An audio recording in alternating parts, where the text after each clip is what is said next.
From the studios of Farm Journal Broadcast, this is AgDay.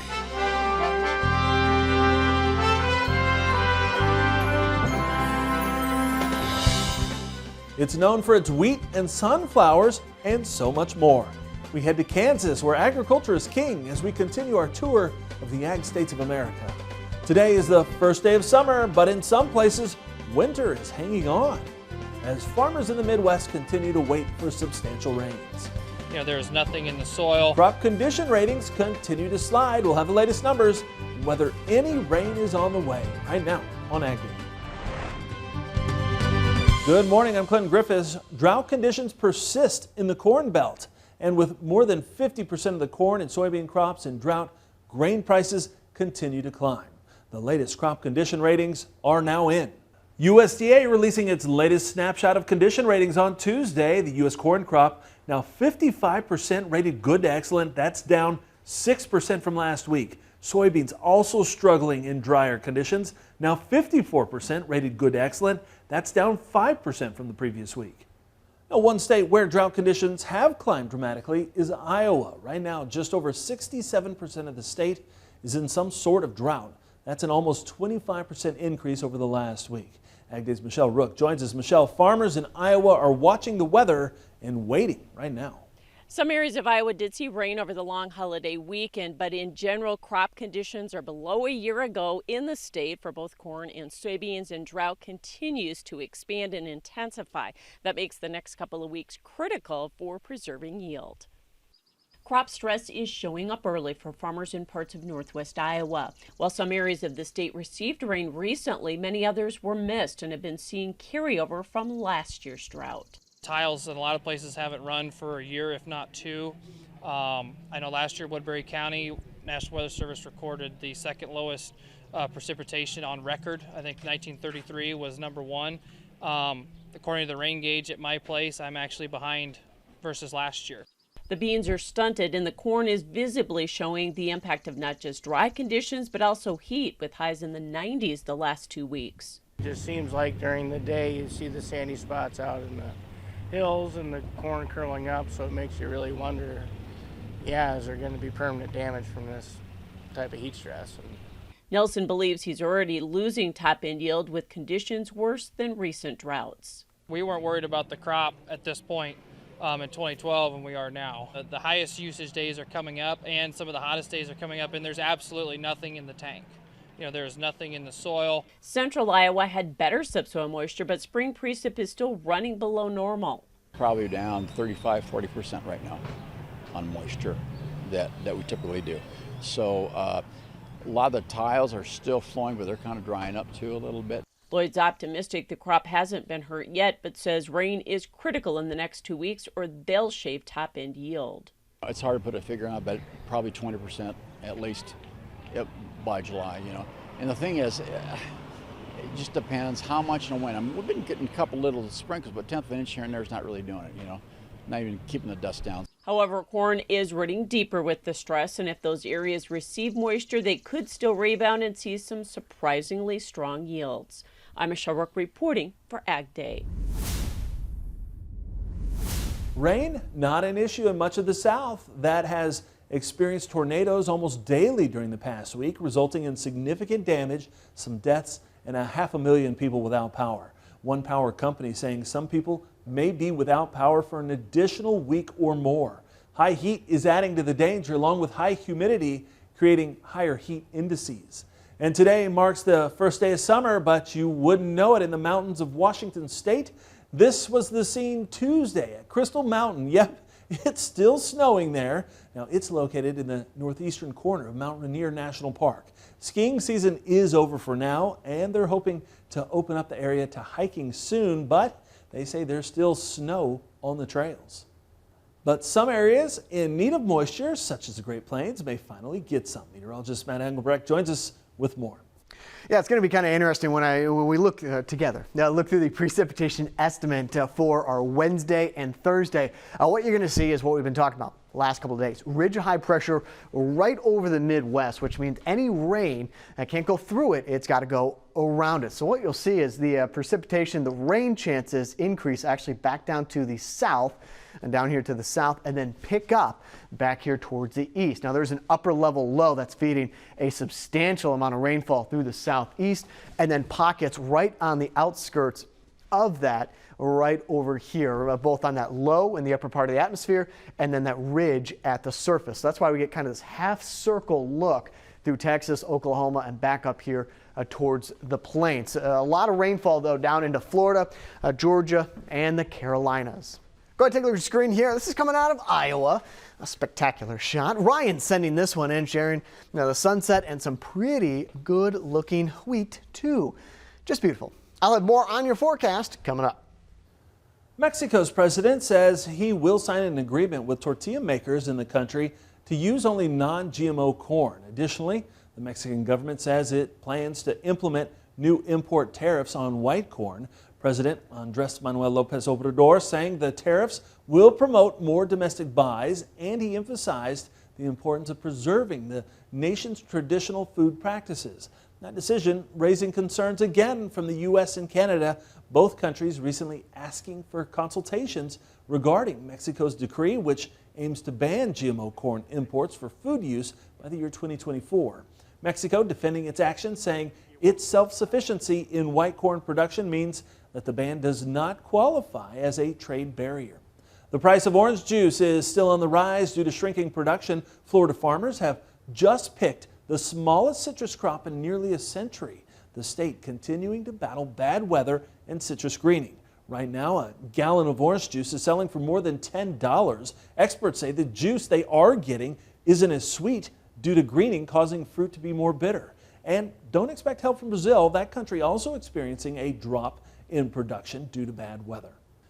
Grain markets starting the week with some volatility. Can those higher prices hold? We'll discuss it next in Markets Now. And later we'll travel to the center of the country to see what makes Kansas one of the top ag states of America in the country.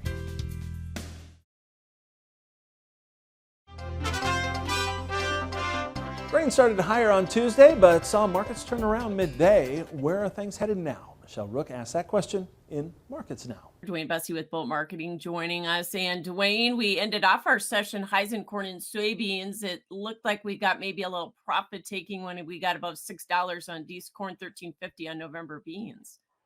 Yeah, profit taking, producer selling, probably all of the above, and probably all justified too. That was a heck of a rally we had last week, Michelle. And I know through this office too, we were pushing producers to start making some new crop sales. We weren't smart enough to do it before when they were a little bit higher, but this is a heck of a weather scare rally that I believe needs to be sold.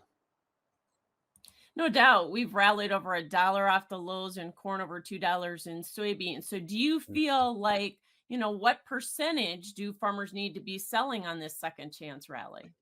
Well, every farm is so very different. Depends on whether you got storage, cash flow needs, things like that. But just for what we're going off of here, we're about 50% hedged on new crop corn right now off of this rally, and just got up to 30% on new crop beans. The bean situation could still be tight, especially if we lose some acres on the June 30th report. But the corn situation, boy, I'm just seeing lower prices can fall, even if we reduce the yield quite a bit due to a drought. So this is a supply-driven rally. So how long do those normally last? Short term, usually it's stair step up and escalator down, or I should say elevator shaft down is what I should say. And that's probably what happens here too. I mean, we rallied sharply last week. Still no rain really in the forecast for Illinois. That's in the 5-day forecast anyway, the one that I pay attention to closely. But I just got this feeling that this is going to change. There's no heat dome of doom. So I think once you get that forecast for rain in Illinois or a better crop conditions report, which maybe happens next week, then this market will go down fairly hard, I think. Well, a lot of times markets top when the news is the best. And obviously we do have some demand issues we have to work through too, right? Well, you're exactly right. And that's why I'm selling this so hard. Like you said, this is a supply-driven issue. Demand is really relatively poor. I think if USDA, reduces maybe even some acres in corn or maybe reduces the yield quite a bit, I still think on the opposite side of it, they'll just reduce the demand the same amount. I still think we end up with over 2 billion for an ending stock and probably a December corn market below 5, maybe 475-ish come fall. Okay, so something to be sold. Thanks so much for joining us. We invested with Bolt Marketing. That's Markets Now. We'll have more AgDay coming up. For marketing advice, call Bolt Marketing, a futures and options brokerage firm.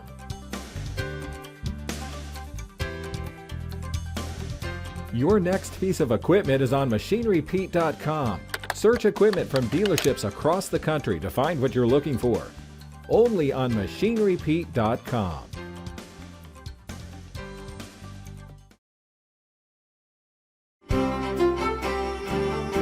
So the pattern trying, or at least starting to shift. We keep that upper level low around for the next couple of days. Nationally, though, when we get into June 27th and into July, a day before the 4th of July, and you got a few pockets where we could see some wetter than normal conditions. That now includes the Midwest, but more importantly, up to the Northeast, where we start to see the higher percentage of that happening, and then into Montana and the Dakotas with a higher chance of that occurring. Unfortunately, though, as we look towards the next 7 to 10 days, another ridge of high pressure could potentially form next Wednesday. And we'll talk more about that when we look at the jet stream. The flooding potential in the near future, as we've discussed last week and the last couple of days, this continues to stay very consistent on the outside of that weather system, back here towards the west, but also more of a north to south. And then the southeast pocket where we could see about a 15 to 40% chance of some flooding. Notice the yellow doesn't change all that much between our Wednesday, Thursday, and then also into our Friday, a very similar setup as we got that blocking pattern in place. It's not until Friday that we get back down to the 5 to 15 in the southeast, and then still 15 to 40 back up there to the north. So I want to take you through the rest of the week and through the weekend into next week when we see that next pattern starting to take shape. This is the jet stream on Thursday. The circle you see here is that upper level low, and right along the outside of it is where we have the best lift in the atmosphere, so that's why we get that half circle that we've been talking about. Into the weekend, this gets absorbed by the jet stream, scoots off to the east with another ridge starting, or at least trying to build behind this weak clipper, this weak trough in the jet stream.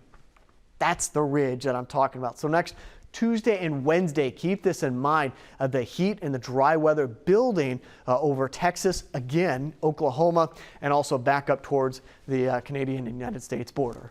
Let's head on over to California. Grass Valley, sunny, high around 75 degrees. Cortez, sunny. Colorado, 86 degrees, low of 49. What about the Oxford, Oxford, Connecticut, 84 degrees, low of 47. Another meat labeling rule has a pork group asking for a rewrite. We'll have that story next. And later, you know it for cattle and wheat, but agriculture in Kansas is about so much more. We'll tour the Ag States of America with a stop in the sunflower state in the country.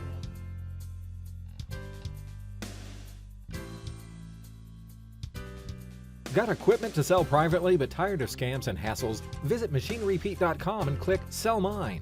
MachineryPete.com, the simple and secure way to buy and sell equipment online.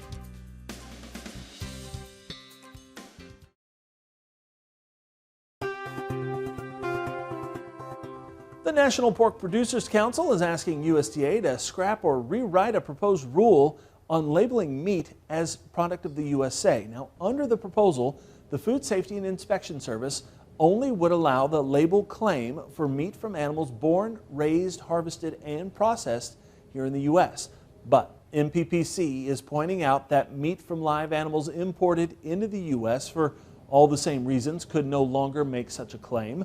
Minimally processed products could use a qualified U.S. origin claim, such as sliced and packaged in the U.S. using imported pork. Although billed as voluntary, NPPC says the new rule would have the same effect as being mandatory because it creates a strong incentive for producers to prefer domestic animals to imported ones. Now, the organization says that would have detrimental impacts on imports, potentially triggering U.S. trading partners such as Canada and Mexico to challenge it. It is also concerned about the risk of retaliation against U.S. pork. It says its analysis of the proposed rule found it would significantly increase livestock producers' costs, leading to higher food prices. Now, vaccines against African swine fever being tested in Vietnam right now are getting closer to approval. Now, that's according to global and U.S. veterinary officials. It would represent a major breakthrough in tackling the deadly animal disease that has for years disrupted the $250 billion global pork market. The two vaccines, co-developed by U.S. scientists, are being tested in a large pilot program by Vietnamese companies, and they're showing what's described as very promising results. The next step will be a nationwide authorization and then possible overseas sales. The vaccines were tested in Vietnam, where swine fever is a constant threat because scientists could not develop a vaccine here in the U.S. as the virus has not spread here. And an important recall involving pork to tell you about. Johnsonville is voluntarily recalling more than 42,000 pounds of its Better with Cheddar pork sausage links. There is concern they may contain plastic fibers. They were shipped to Colorado, Iowa, Kansas, Missouri, Nebraska, North Dakota, Oklahoma, and Texas. USDA says there are no reports of any adverse reactions. Now, there's lots of ag products produced in Kansas. Up next, we'll travel to the sunflower state for a tour of its biggest agricultural industries in the country. Your next piece of equipment is on MachineryPete.com. Search equipment from dealerships across the country to find what you're looking for. Only on MachineryPete.com.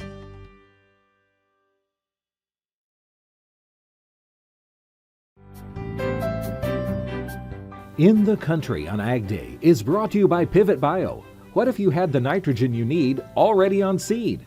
Pivot Bio is the first company to apply nitrogen on seed. The nitrogen you need, now on seed, from Pivot Bio. Learn more at pivotbio.com. It's home to the windiest city in the U.S., which is Dodge City, and also contains the geographic center of the country, Lebanon. We're talking about Kansas, which is known as the wheat state and the sunflower state. Charlie Behrens continues our tour of the ag states of America. Agriculture is Kansas's top industry, accounting for more than 40% of the total economy. Now, like any good Midwestern state, some of their top agricultural products and commodities include cattle and calves, chicken, hogs, and dairy products. As for some of their top crops, they got corn, soybeans, hay, upland cotton, sunflowers, wheat, and sorghum. In 2021, Kansas was #1 in the nation for sorghum production with 3.2 million acres of this gluten-free ancient grain. In case you're not aware, sorghum is like the Swiss Army knife of agriculture. This crop can be used in anything. It's a livestock feed, but it's also food grain and is very popular in Asia and Africa. It's a whole grain that's used for baking, and the syrup is used in sweeteners. And get this, it's also a natural fuel source. Another popular Kansas plant with more than meets the eye is sunflowers. Native to North America, the sunflower is universally seen as a symbol of life, happiness, abundance, and hope, and it grows all throughout Kansas. See, the Midwest is more than just flyover states. We've got happiness and hope too. I mean, not during the winter, but that's a different story. Now, even before Kansas became a state, people were developing a connection with the flower. Yes, some did deem it a noxious weed, but many more celebrated the significance, hardiness, and endurance of the plant.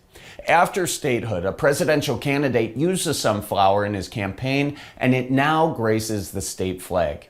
Kansas ranks top 5 for sunflower production in the entire United States. Sunflowers are harvested for floral design, the seeds are for snacking, and the oil is used as a versatile cooking ingredient. Now, every sunflower out there is a useful pollinator for bees, birds, and butterflies. And believe it or not, each sunflower has 1,000 to 2,000 seeds inside of it. And if you don't believe me, the next time you're at the Royals game, just count the shells in the dugout. Another top crop in Kansas is wheat. First cultivated in 9600 BC in a region of the Middle East known as the Fertile Crescent, wheat has a profound historical significance for human civilization. It's been said that wheat was the foundation upon which many cultures were built. It's also the foundation of a great athlete, according to the Wheaties box I read this morning. But it's become an iconic cultural symbol in Kansas too. First planted in 1839, Kansas farmers now grow 1/5 of all wheat in the U.S., and 2/3 of that is exported. Foods like bread, pasta, crackers, pancakes, muffins, breakfast cereals, and bagels all have wheat in them, hence Kansas being called the breadbasket of the world.